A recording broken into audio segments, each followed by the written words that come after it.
like to do to this snow scene is actually add some snow.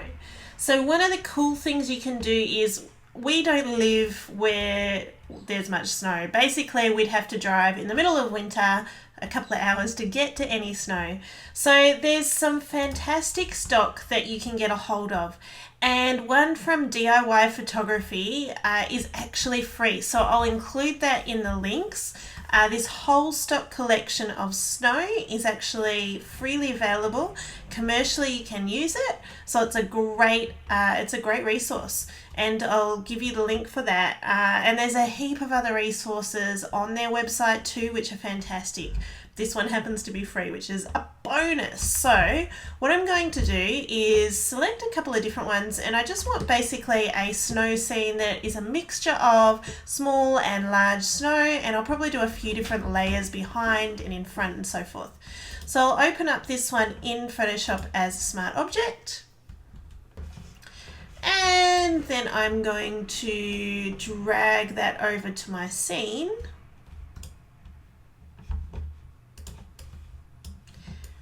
And I want it obviously to cover the whole scene, so I can enlarge it. It doesn't matter too much that I'm enlarging it slightly in terms of the resolution, because it's just an overlay.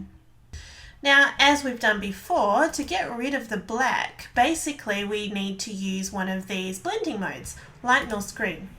So we'll check out what screen looks like. You can't see much snow with screen, so let's try lighten, even less.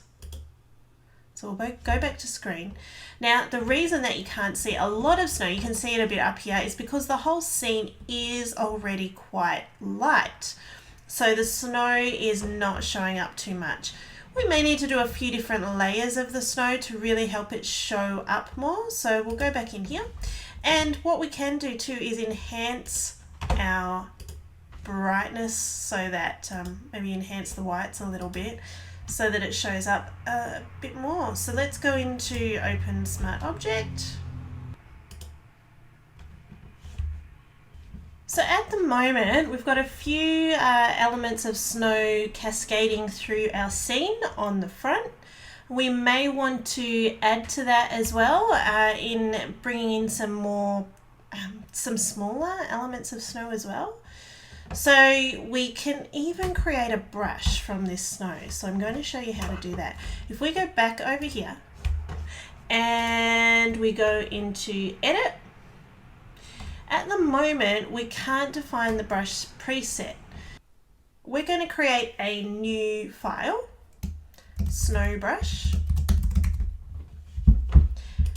And where I've got a preset here, but it is a 2000 by 2000 pixel size. And I'm going to drag this one in to my snow brush. And obviously we need to make this smaller now, because the original size of that file was way too big for the brush preset. We can stretch it, we can move it around. It doesn't matter too much. It is just a brush. But one thing that we will want to do is those spots around the edge, probably take them away so that they're less obvious. So when we paint it on as a brush, we have more control over what's happening around the edges there. So I'm just painting them out with black.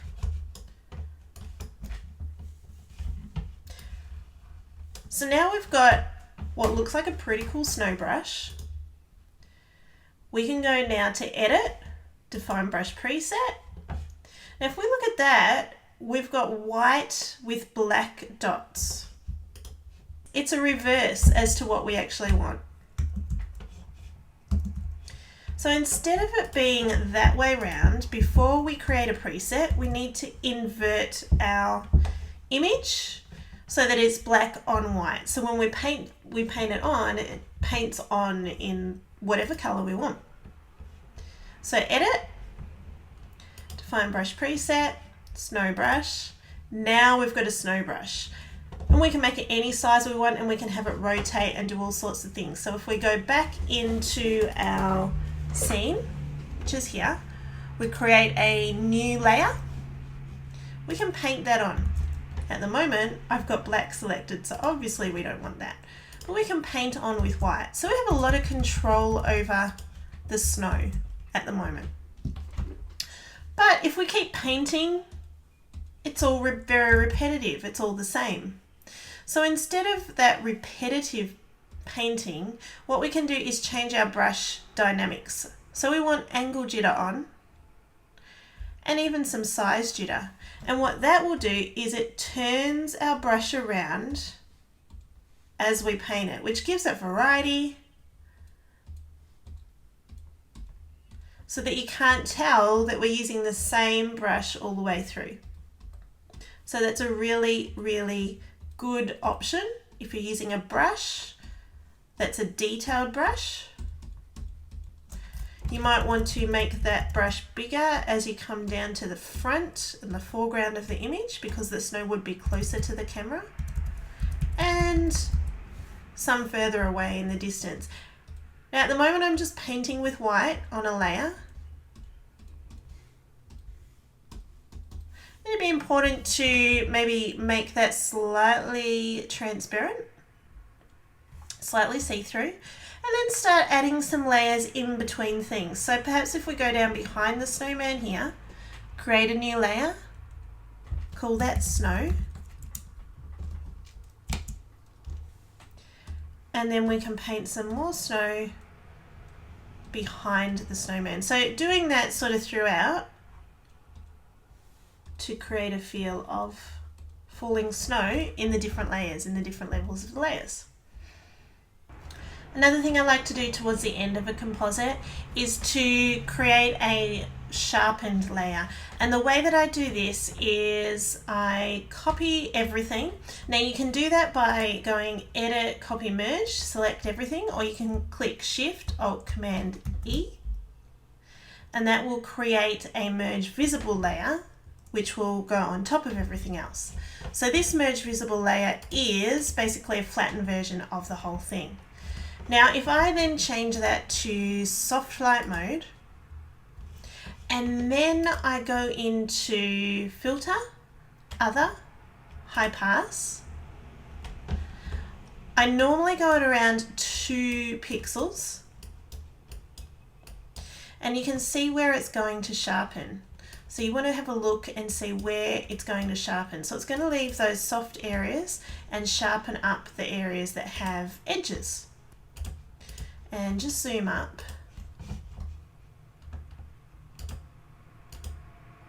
It's subtle, you may not see it, but it does make for a stronger image if you do that, and particularly looks good in print. So it is a good sort of finishing off method to sharpen up, and you can paint out areas that you don't want sharp. So if there were certain areas in the scene that were showing up as too sharp, you could paint them out using a mask. Now the next thing that I want to do is sometimes I finish off my colouring in Photoshop, and other times I like to play with it a bit in Lightroom. And this particular image is sort of drawing me to Lightroom, and I'm wanting to take it a little further in terms of my colouring and toning in Lightroom. And that's just a personal preference. There's so many ways of doing things, and you can do so much in terms of colouring in Photoshop, of course. But I just like to do those finishing touches sometimes in Lightroom, get them prepared for print, get them prepared for web. So the other issue I've got here is this file is bigger than I can save as a TIFF or a Photoshop file. So it's currently saved as a large document file. And that means that I can't see that image in Lightroom itself. So for me to do some adjustments in Lightroom, I actually have to take a flattened version in. So I would save this image, and then I would select all, I'd copy everything. So again, it's like that copy merged command that we did before. But what we're going to do is create a new file and paste it in, so we've got a flattened version of our image, which we can then take into Lightroom and just do some finishing touches. You don't want to do anything major in Lightroom. This is just for the refining part of it. Now that we're in Lightroom, there's just a few little touches that I want to add to this. What I'm looking at when I'm seeing this image is that I do want to bring in some more blacks. I want a little more contrast. I do want it to pop more. I want to bring the saturation down a bit and bring the vibrance up a bit. Now, the reason that I'm playing with some of these in Lightroom is overall, if I make some changes here, it helps bring everything together. I do want to enhance some of the shadows and bring down some of the highlights just to bring in a bit of detail. Now with my colouring, I often like to use split toning. I want to bring in a bit more warmth to both the shadows and to the highlights, but in doing that, I want to bring the white balance down and cool it down. So it's sort of overlaying a warm tone over a cool image. So I play with that until it looks right to me, and usually don't go too far with it. One of the things I do like to do when I'm taking something into Lightroom to finish it off is to add some grain, and something around the 10 mark works pretty well.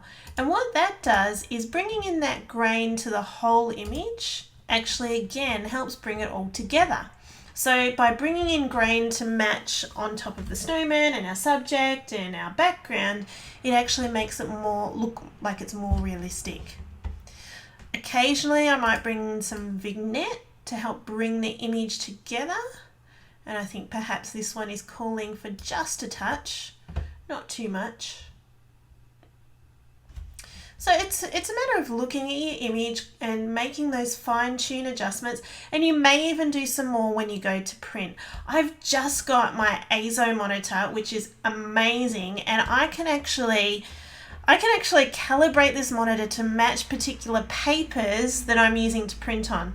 So before this, I had to sort of guess, in a way, work out which paper would work best and print and see if it looked good. With this particular monitor that I've got, this ASO monitor, I can say, I want to see what it's going to look like on a rag finish paper, or I want to see what it's going to look like on a platine, or like a luster sort of paper, and the actual monitor will replicate what it will look like. So I don't need to be wasting all this paper trying out different things. I can see exactly how it's going to look on paper.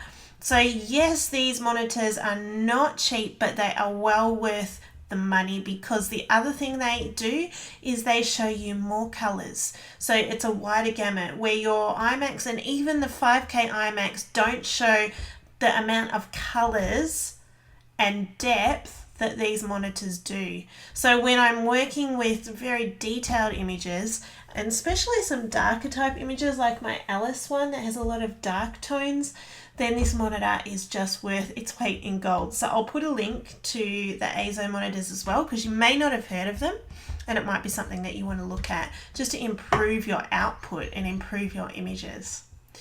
I hope this tutorial was helpful. It was just a real quick one in terms of the image, but I had a lot of fun shooting it. I want to thank Sylvia for bringing her daughter over. Sylvia's been helping me over this last 6 months or so as work experience, and she's been awesome. So this is great to be able to create something for her. And I hope you like it, Sylvia. But yeah, this is just a quick one just to show you what is possible, turning sand into snow, just adding pixel squid objects, all sorts of things that will add to your compositing. So just to show you the potential and the possibilities.